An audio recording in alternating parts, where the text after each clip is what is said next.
የቲና እንቅስቃሴ በሚስጥር ከተካሄደም በኋላ በመጨረሻው ሰዓት እንግዲህ ለዳኒ ሀሳቧንና እንዲሁም ደግሞ እቅዷ እንደተሳካላት እያንዳንዱ ደውላ ነግረዋለች። ዳኒ እንግዲህ እንዲሁም ደግሞ አባባ በጣም ተጨንቀው ነበረ። የትሁት ሀሳብ ምን ሊሆን ይችላል? ምክንያቱም ቲና በድብቅ ነበር ሁሉን ነገር ያከናወነችው። ትሁትን ከዛ ቤት ምንቅር አድርጎ የማስወጣት ሀሳቧንና አላማዋን እንዲሁም ደግሞ ትሁት ከነ አባባ ቤት ከወጣች በኋላ እኔ የፈለግኩትን ነገር ማድረግ እችላለሁ፣ እስካሁን ለስኬቶች እንቅፋት ናቸው ብላ የምታስባት ትሁት ስለነበረች ትሁትን በምንም ቦታ በምንም አይነት ሁኔታ መንገድ በማጠረጥረው መልኩ ከዛ ቤት እንግዲህ እንድትወጣ አድርጋታለች ማለት ነው። ይህም እንግዲህ ያደረገችው ምንድን ነው?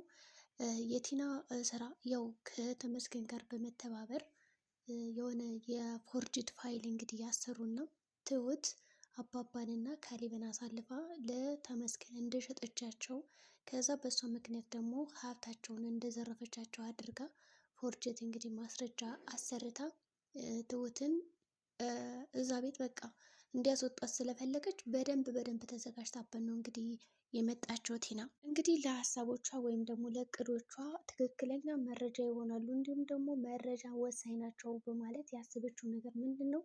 በተደጋጋሚ ከተመስገን ጋር ስልክ እንደምታወራ ማስመሰል። ከዛ በተጨማሪ ደግሞ ከተመስገን ጋር ቀጠሮ እየተቀጣጠሩ መገናኘት። እንግዲህ ይህንንም ነገር ለማሳካት ደግሞ አባባና ዳኒ ከተመስገን ጋር አብሮ ሲቆሙ ያያሉ። ካሌብም አብሮ ሲቆም ያያል ማለት ነው። ስለዚህ ትሁት አሁን እዛ ቤት የምትወጣበት በጣም ቀላል መንገድ ምንድን ነው? ከተመስገን ጋር ደጋግመው እንግዲህ እያዩት ስለሆነ በእርግጠኝነት ያው ሊያባሯት ይችላሉ ከቤት ቢሆንም የቲና ሀሳብ እንዴት ነው ቤቱን መውሰድ የፈለገችው እንዲሁም ድርጅቱን ይህም ደግሞ በአንድ ጊዜ እንግዲህ ትሁትም ያው ስራዋን እየሰራች እያለ በዚህ መካከል ያው ስልክ ትደውላለች ማለት ነው። በጧቱ ነው የደወለችው። አባባ ያንን ስልክ እየተጠባበቀ ነው። ምክንያቱም ደግሞ ቲና እርግጠኛ ነበረች እኔ ለትሁት እንደምደውልላት ታውቃለች። ግን ደግሞ ስልኩ በእርግጠኝነት አባባ ነው የሚይዘው ብላ ስላሰበችም እንዲሁም ደግሞ እንዳሰበችውም ስለሄድላት ምንድን ነው ያደረገችው? ለትሁት በጧቱ ተደውላ ያው በቃ ስልኩ ይጠራል። አባባ ደግሞ ትሁት ስራዋ ላይ ስለሆነች ያለችው ይህን ስልክ ማንሳት አለብኝ ልና ስልኩን ያነሳዋል። ሲያነሳው ግን የቲናን ድምፅ ነበር የሰማው። ቲና ደግሞ ያው ሀሳቧ እንዲሳካላት ስለምትፈልግ እንዲሁም ደግሞ እሱ ራሱ አባባ እንዲያነሳላት ስለፈለገች ነው የደወለችው። ከዛ አባባ ስልኩን ካነሳው በኋላ ሄሎ ምናምን አላለም። ድምፅ ምንም አላሰማም። ግን ጸጥ ብሎ የምትናገረውን ነገር ነበር ያዳመጠ። እንግዲህ ቲናም ትሁት እያዘጋጀሁልሽ ወረቀት አለ፣ እሱን ወረቀት ይዘሽ ነይ በማለት እንግዲህ ወዲያውኑ ስልኩን ጥርቅም ታደርገዋለች ማለት ነው። ያው በጸባይ ነው እንግዲህ ጠይቅቻት። ይህ አንድ የሚያሳየው ምንድን ነው? አባባ እንዲሁም ትሁት ከቴና ጋር የሆነ ድብቅ ግንኙነት እንዳላት እና ከተመስገን ጋር እንደምትሰራ ያስመስላል። አባባም እንግዲህ ያንን ስልክ ካነሳ በኋላ ለትሁትም አልተናገረም።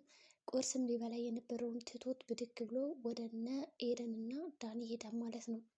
አባባም እንግዲህ ኤደን እና ዳኒን ካገኘችው በኋላ ያቺ ልጅ እኮ ደውላ ነበረ ስልክና ሀሳቧ ምንድን ነው ታውቃለህ ወይ እንዶ ያለችው ነገር የለም በማለት ዳኒ ይጠይቀዋል። ዳኒ ደግሞ ቲና ምንም አይነት እቅድ እያሳወቀችኝ አይደለም አባባ ምን ይሻላል እያለ ተጨንቋል ማለት ነው። ግን ዛሬ ስልክ ደውላ የሚገርም ነገር የሆነ ፋይል አምጪልኝ ስትላት ሰማው ይላል። ከዛ ዳኒ ያመጣው ሀሳብ ምንድን ነው? ኤደን ልከን ከዛ ቤት ከትሁት መኝታ ክፍል ፈትሻ ያለውን ወረቀትና ፋይል እንድታመጣላቸው ያደርጋሉ ማለት ነው። እንግዲህ ኤደንም በታዘዘችው መሰረት ከዛ ቤት ሰተት ብላ በመሄድ በድብቅ ያው ትሁት ስራዋን እየሰራች እያለ ሳታንኮሻኩሽ ነው እንግዲህ የገባችው። ፈልጋ ታገኘዋለች ማለት ነው። እንዳለ ልብሷን ፈለገችው። ግን ያ ወረቀት ምን ሊሆን ይችላል? እንግዲህ ካገኘችውም በኋላ መሰስ ብላ ነው የወጣችው። የበር ልዘጋ ስትል ኳ ይልና ድንገት ትሁት ስራዋን ጨርሳ ሳሎን ተቀምጣ ሳለ ማን ነው ስትል እንግዲህ ኤደን ነች። ኤደንም እንግዲህ ምን ማለት ነቀች? ትሁት ያለሽ እንዴ? እኔ እኮ በቃ ስጠራሽ አሰሚኝም ከዛ መኝታ ክፍልሽ ተኝተሽ ይሆናል ብዬ ምናምን ሲሄድ በቃ የለሽም ትላታለች ማለት ነው ላለማስነቃት። ምክንያቱም ከዛ ክፍል ስለነበረ በር ሲዘጋ እየሰማችው። እንግዲህ ያ ፎርጅድ ወረቀት ተመስገን ነው ያስቀመጠው። ተመስገን በሌሊት ከትሁት መኝታ ክፍል ገብቶ ነበረ።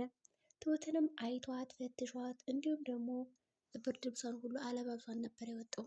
እንደውም የኔ ሀሳብማ ተመስገን በዛ ድቅድቅ ጨለማ ከትሁት መኝታ ክፍል ከገባ በዛው በተኛችበት ይዟል ይሄዳል በሚለው ነበረ። ግን እንደዛ አላደረገም። እሱ ምንድን አደረገው? በደንብ ተመስጦ ካያትም በኋላ በቃ ትቷት ወጣ ማለት ነው። የታዘዘውን ነገር ፈጸመ፣ ወረቀቱን አስቀመጠ፣ ወጣ በጠዋት ማንም ሳይነቃበት። ግን ተመስገን እንዴት ገባ?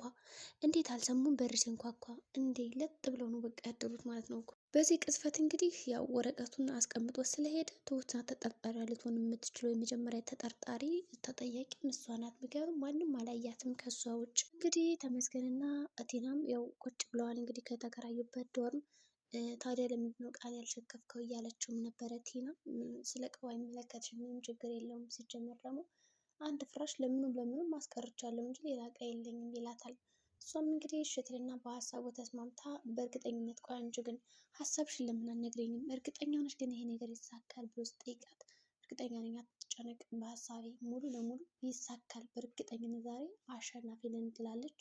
እንዲሁም ደግሞ ሀሳቧን ስትነግረው የነበረ መጨረሻ ላይ ነው እንዲያርግ ብቻ የምትለው። እሱ ደግሞ እሺ እያለ ብቻ የዋናው ነገር ትሁትን ጠል ብሎ ስለሚያስብ እሺ ከማለት ውጭ ምንም አይነት አማራጭ አላቀርበላትም።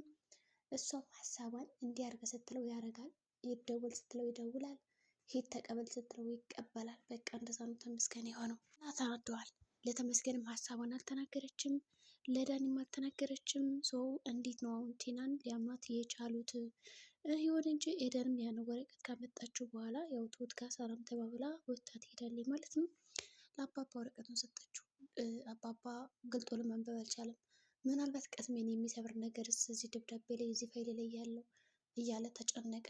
ኤደን ደግሞ በእውነት እንደው አሳልፋ ሰጠችን ይሆን እያለች ነበረ። ዳኒ እንደዛ አታደርግም በጭራሽ ይላል ማለት ነው። እንዲሁም ደግሞ ኤደን ስትጠይቀን ነበረ እንዳትነቃባት ቤት በሄደች ጊዜ ያንቺና የካሌብ ጉዳይ ምን ደረሰ? ወደኋላ እኮ እያላችሁ ነው ትላታለች። ትሁትም ምንም ነገር የለም በእኔና በሱ መካከል፣ እሱም ስራ ሄዷል ትላታለች ማለት ነው። የሆነ እንጂ እሺ በማለት ነበር የወጣችው አታስነቃም። በሌላ በኩል እንግዲህ ዳኒ ወረቀቱን ሊያነበው ሲል ተደውላለች ቴና እና የሆነ ላገኝ እፈልጋለሁ ትለዋለች። እሱም ወዲያውኑ ይሄዳል። ኤደንም እንዴ ይህን ወረቀት ካላነበብከው እኮ ዝም ብለህ በእጅ ብታዩ አሁንም ምንም የሚቀይረው ነገር የለም እና ለምን አታነቦም ትለዋለች። እሱ ፈርቷል። እሺ በማለት እንግዲህ ወረቀቱን ይዞታል። እንግዲህ ወዲያውኑ አጅሬ ተመስገን ይደውልና ለትሁት ነይ እንገናኝ ይላታል። እንግዲህ ትሁትም እሺ በማለት ነበር እዛ ቤት የወጣችው። ከወጣች በኋላ ግን ሁላቸውም ቤት ውጭ ስለነበሩ የመጣችውን በመጀመሪያ ማናት? ትሁት ናት። ትሁት መታ እንግዲህ ቆማ በነበረበት ቅጽበት ቲና ከኋላው መታ ትጠይቃታለች። ትሁቴ በማለት ነበር እንግዲህ ያቆላመጠቻት። እሷም እንግዲህ የፈለገችው ነገር አለ ትንሽ ብላ እንግዲህ ሰላም ብላታለች። ከዛ በተጨማሪ ደግሞ ዳኒና አባባ ከርቀት እየመጡ እያዩት ነው። ስለዚህ ሀሳቧ የቲና ሙሉ ለሙሉ የተሳካላት ይመስላል። ሁሉም ድርጅቱንም በራሷ ስም ያዞረችውም ይመስላል። እንግዲህ አይታወቅም እኮ ፎርጅን ነገር አሰርታ ቀምታቸውም ሊሆን ይችላል። ዳኒም ተጨንቋል እንግዲህ ምክንያቱም የዳኒን ሀሳብ ደግሞ በእርግጥ አውቀዋለች ከእነሱ ጎን እንደሆነም ተረድታለች። በዚህ ምክንያት ነው ደግሞ ሀሳቧን መናገር ያልፈለገችው። ግን አሁን እንግዲህ ትሁትን እዛ ቤት ይዞ መሄድ ነው የቀረው። ቲናም በቃ ተመልሳ እዛ ቤት መግባት ነው የቀራት። እንግዲህ ትሁት ምን እጣ ፈንታዋ ሊሆን ይችላል? ቲናስ ይሄ ነገር ሀሳቧ ተሳክቶላት ነው ወይስ አይደለም?